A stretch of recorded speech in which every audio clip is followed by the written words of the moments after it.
Hello students, welcome to assembly path. तो students, आज हम पढ़ेंगे कूलॉम का नियम, Coulomb's law.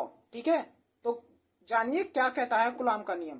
The force of attraction और repulsion between two point charge is directly proportional to the product of the charge and inversely proportional to the square of the distance between them. ठीक है, मतलब कि क्या, दो बिंदु आवेशों के बीच, दो पॉइंट चार्ज के बीच लगने वाला आकर्षण अथवा प्रतिकर्षण बल, लगने वाला आकर्षण अथवा प्रतिकर्षण बल। ठीक है, क्या होता है, उन दोनों बिंदु आवेशों, दोनों के दोनों पॉइंट चार्ज के गुणनफल के, दोनों पॉइंट चार्ज के प्रोडक्ट के क्या होता है, डायरेक्टली प्रोपोर्शनल होता है, अनुक्रमानुपाती। दोनों बिंदु आवेशों के गुणनफल के क्या होता है, डायरेक्टली प्रोपोर्शनल, सीधे सीधे निर्भर करता है, इन पे डिपेंड करता है। ठीक है, और उन दोनों बिंदु आवेशों के, उन दोनों पॉइंट चार्ज के दूरी के, उन दोनों पॉइंट चार्ज के बीच की दूरी के, आर के क्या, वर्ग के, आर के स्क्वायर के क्या होता है, डायरेक्टली प्रोपोर्शनल नहीं होता, क्या होता है, इनवर्सली प्रोपोर्शनल होता है। क्या होता है, इनवर्सली। 1 में जो भी चीज लिखी होती है वो इनवर्सली प्रोपोर्शनल होती है इस वाली चीज के। ठीक है, ठीक है, क्या होता है, दोबारा से सुन लीजिए। दो बिंदु आवेशों के बीच लगने वाला आकर्षण अथवा प्रतिकर्षण बल उन दोनों बिंदु आवेशों के परिमाण के क्या होता है, उन दोनों बिंदु आवेशों के परिमाण के गुणनफल के, दोनों की मल्टीप्लाई के गुणनफल, मतलब मल्टीप्लाई के क्या होता है, डायरेक्टली प्रोपोर्शनल। और उन दोनों बिंदु आवेशों के बीच की दूरी आर के वर्ग के, आर के वर्ग के, आर के स्क्वायर के क्या होता है, इनवर्सली प्रोपोर्शनल होता है। ठीक है, और आप जानते हैं कि हम जब भी प्रोपोर्शनल का साइन हटाते हैं तो एक कांस्टेंट आता है। ठीक है, वहां पर, यहाँ पर भी आया एक कांस्टेंट, और यहाँ पर कांस्टेंट का नाम है कैपिटल के, कैपिटल के, और जिसे क्या बुलाते हैं आप, इसे बुलाते हैं हम कूलॉम कांस्टेंट। ठीक है, और फ्रॉम एक्सपेरिमेंट, हमें एक्सपेरिमेंट से इसकी वैल्यू कितनी मिली, हमें एक्सपेरिमेंट से इसकी वैल्यू मिली k is equal to 1/4πε0 k। ठीक है, और इसका मान कितना होता है, 9 मल्टीप्लाई 10⁹, और इसकी यूनिट कितनी होती है, यूनिट होती है इसकी न्यूटन मीटर स्क्वायर पर कूलॉम स्क्वायर। ठीक है, और तब फॉर्मूला कितना हो जाएगा एफ का फॉर्मूला हो जाएगा हमारा 1/4πε0 के Q1 Q2 upon R square, और एफ है तो किस में आएगा, न्यूटन में। क्यों सर, आइजैक न्यूटन ने दिया था। ठीक है, तो वेयर ε0, ये जो ε0 या ε0 है, इसे बुलाते क्या है, परमिटिविटी ऑफ फ्री स्पेस, मतलब निर्वात की वैद्युतशीलता, निर्वात की वैद्युतशीलता बोलते हैं इसे।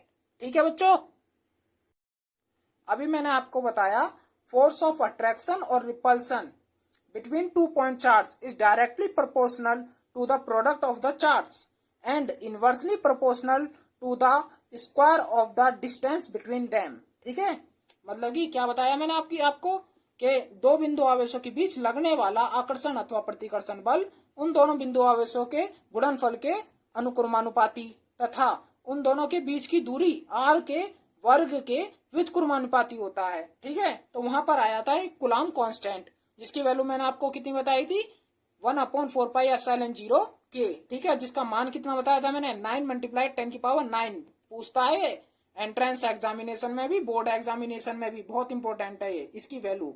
ठीक है, और न्यूमेरिकल्स में तो बहुत ज्यादा यूज होती है। 9 मल्टीप्लाई 10⁹ न्यूटन मीटर स्क्वायर पर कूलॉम स्क्वायर, याद रखना। ठीक है, और इसे क्या बुलाते हैं, इसे कूलॉम नियतांक बोलते हैं, कूलॉम कांस्टेंट्स। ठीक है, और तथा के होता क्या है तुम्हारा, ये जो के होता है इसमें, ये छोटा वाला के, स्मॉल के होता है आपका dielectric constant of the medium, माध्यम का परावैद्युतांक कहते हैं इसे हिंदी में। ठीक है, ठीक है, और निर्वात तथा वायु के लिए, या निर्वात या वायु के लिए के की वैल्यू कितनी होती है, के की वैल्यू 1 होती है, याद रखना, के की वैल्यू 1 होती है।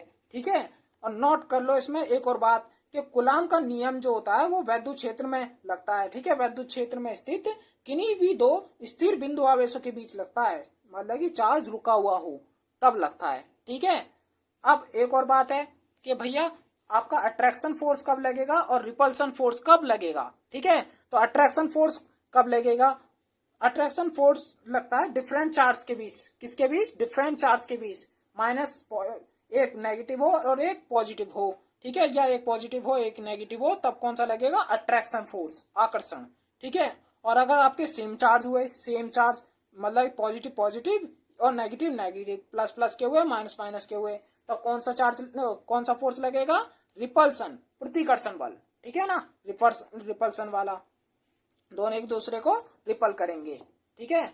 और अट्रैक्ट कब करेंगे? जब दोनों क्या हो? डिफरेंट चार्ज हो, ठीक है।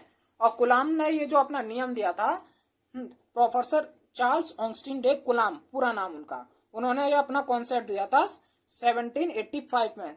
किसमें? 1785 में दिया था ये कॉन्सेप्ट अपना, ठीक है। और यहाँ पे एप्सिलॉन जीरो क्या होती है? मैंने अभी आपको बताया, क्या बताई? एप्सिलॉन जीरो होती है निर्वात की वैद्युतशीलता, ठीक है। और एप्सिलॉन जीरो का मान कितना होता है? याद कर लीजिए, 8.85 मल्टीप्लाई 10⁻⁻12, ठीक है, कुलाम स्क्वायर पर न्यूटन मीटर स्क्वायर, ठीक है। तो बच्चों, अगर आपको ये कॉन्सेप्ट अच्छा लगा हो तो वीडियो को लाइक, चैनल को सब्सक्राइब और शेयर करना ना भूलें।